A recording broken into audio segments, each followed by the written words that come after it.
Hey everyone, this is Callow, and this video will be about multiple references.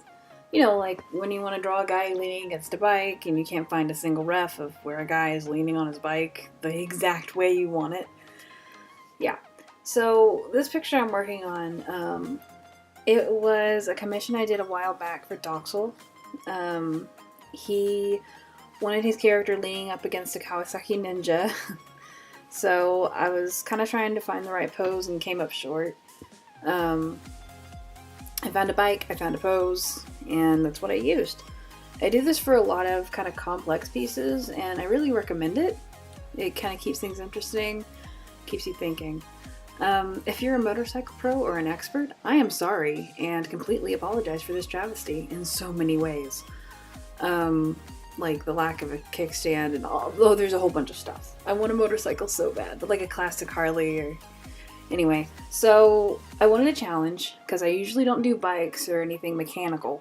And this commissioner allowed me to tackle this one, so I was very grateful. So if you look at the pictures from before, they're not correct. Like if I put the two together completely, they wouldn't make sense. So that's what I do when I use references. It's kind of a suggestion. I use what I need from the picture, and really just kind of needed the suggestion of the pose and the bottle he was holding. And you'll notice another picture kind of flash up there that's just for sizing. Kind of see where a person would stand against a bike visually. A lot of old masters did this with their paintings, like Norman Rockwell.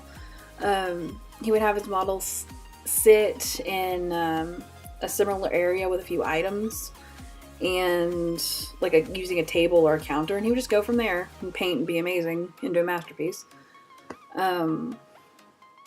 So just kind of using what fits really helps.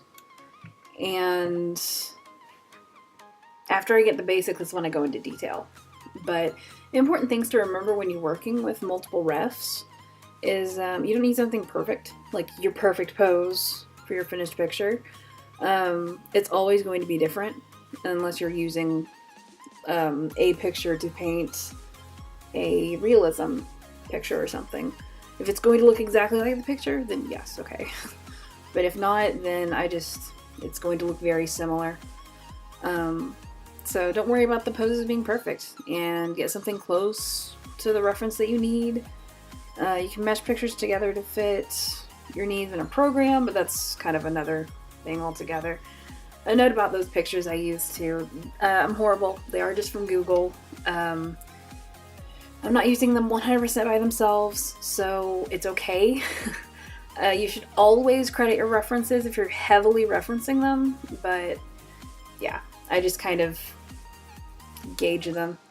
So I'll actually finish this picture in another video so you can kind of see it.